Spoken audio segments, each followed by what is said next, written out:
कि दर्द की हद से गुजारे तो सभी जाएंगे, दर्द की हद से गुजारे तो सभी जाएंगे, तैरे या डूबे किनारे तो सभी जाएंगे, कोई कितनी भी बुलंदी पे चला जाए मगर आसमानों से उतारे तो सभी जाएंगे।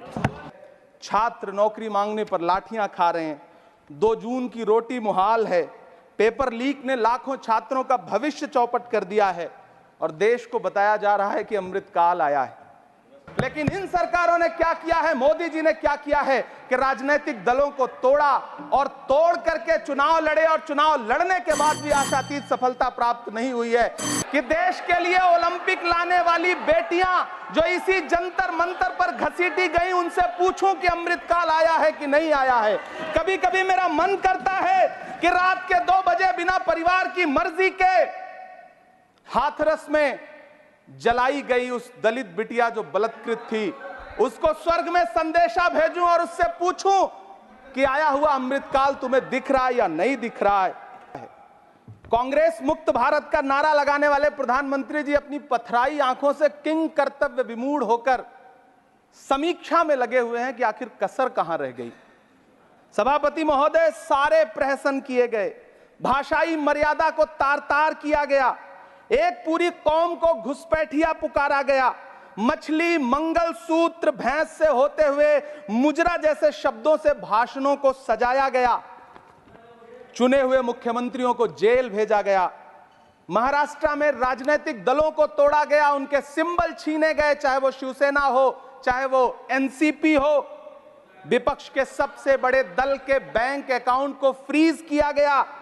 उसके बाद मोदी सरकार चुनाव लड़ने के लिए जनता के दरबार में गई, लेकिन बाहरी जनता ने दिखा दिया कि दर्द की हद से गुजारे तो सभी जाएंगे, दर्द की हद से गुजारे तो सभी जाएंगे, तैरे या डूबे किनारे तो सभी जाएंगे, कोई कितनी भी बुलंदी पे चला जाए मगर आसमानों से उतारे तो सभी जाएंगे। जनता ने दिखा दिया इस देश की। मैं महामहिम राष्ट्रपति महोदया के भाषण पर चर्चा करने के लिए, अभिभाषण पर चर्चा करने के लिए यहां खड़ा हुआ। सरकारी भाषण की मजबूरियां होती हैं, सरकार की तारीफ करनी पड़ती है, लेकिन जिस एक शब्द के इर्द गिर्द पूरा भाषण बुना गया था वो था अमृतकाल।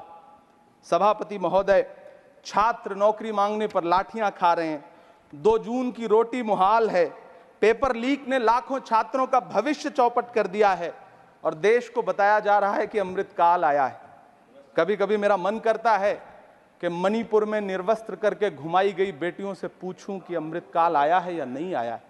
कभी कभी मेरा मन करता है सभापति महोदय कि देश के लिए ओलंपिक लाने वाली बेटियां जो इसी जंतर मंतर पर घसीटी गई, उनसे पूछूं कि अमृतकाल आया है कि नहीं आया है।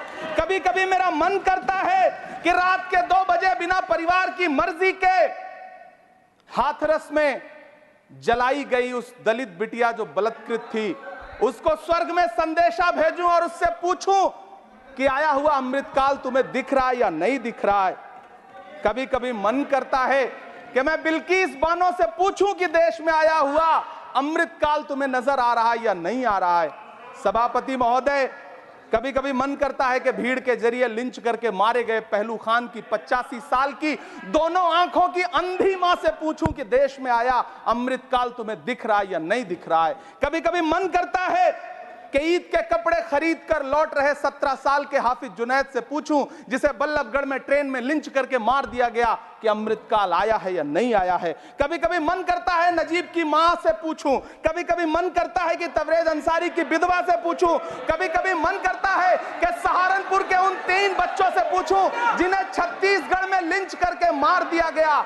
सभापति महोदय, कभी कभी मन करता है कि मैं गुजरात के चिखोदरा में क्रिकेट मैदान में लिंच करके मार दिए गए सलमान बोहरा के परिवार से पूछूं कि अमृतकाल आया है या नहीं आया है। कभी कभी मन करता है कि मैं अलीगढ़ के औरंगजेब उर्फ फरीद से पूछूं, जिसे लिंच करके मार दिया गया और बाद में उसी मृतक के ऊपर डकैती का मुकदमा कायम किया गया। सभापति महोदय, यह कैसा अमृतकाल है जिसके अभिभाषण में स्वास्थ्य पर सिर्फ आधे मिनट पर चर्चा हुई। कैंसर के मरीज दिन ब दिन बढ़ रहे हैं, हार्ट अटैक से हंसते खेलते बच्चे जान गंवा रहे हैं, कभी क्रिकेट के मैदान में कभी जिम में, और इस सरकार के पास स्वास्थ्य पर बात करने के लिए आधा मिनट है। सभापति महोदय, कोविड वैक्सीन को लेकर के लंदन की अदालत से जो तथ्य देश के सामने आए हैं, उन्होंने भय फैला रखा है। कांग्रेस की सरकारों ने भी चेचक, पोलियो और प्लेग जैसी महामारियों के टीके लगवाए, लेकिन न तो कभी सर्टिफिकेट पर अपना फोटो छपवाया और न कभी उसके नाम पर वोट मांगे। कांग्रेस की सरकारों ने यह किया है, लेकिन इन सरकारों ने क्या किया है, मोदी जी ने क्या किया है कि राजनीतिक दलों को तोड़ा और तोड़ करके चुनाव लड़े और चुनाव लड़ने के बाद भी आशातीत सफलता प्राप्त नहीं हुई है। सभापति महोदय, अंतिम 1 मिनट आपसे लूंगा, मुझसे बहुत सारे आधा minute please. 1 minute sir. You have made a speech, you know what you have did. अंत में सभापति महोदय, मैं अंत में यही कहना चाहता हूं कि चुनाव समाप्त हो चुके हैं, सरकार बन चुकी है, लेकिन मुझे इस देश के प्रधानमंत्री जी से यह कहना है कि आप नारे लगाते थे सबका साथ सबका विकास। चुनाव के बाद अंतिम बात सर की ये झूठी सच्ची अदाकारी, अंतिम बात सर, शेर सुना लो, अंतिम बात। Time is over, you can't follow time also, take your seat now. Shri Jose K Mani, nothing will go on record. Shri नहीं बाकी है सर, मैं देख रहा हूँ सर, उस पर मत देखिए। Thank you sir. Pramod ji, on the point of time सुनिए sir. I am losing my time sir. आप भी बोल लीजिए, dialogue is going on. Shakti Singh ji भी बोल लें। कितने एडवाइजर्स हैं आपके, बता दीजिए मुझे।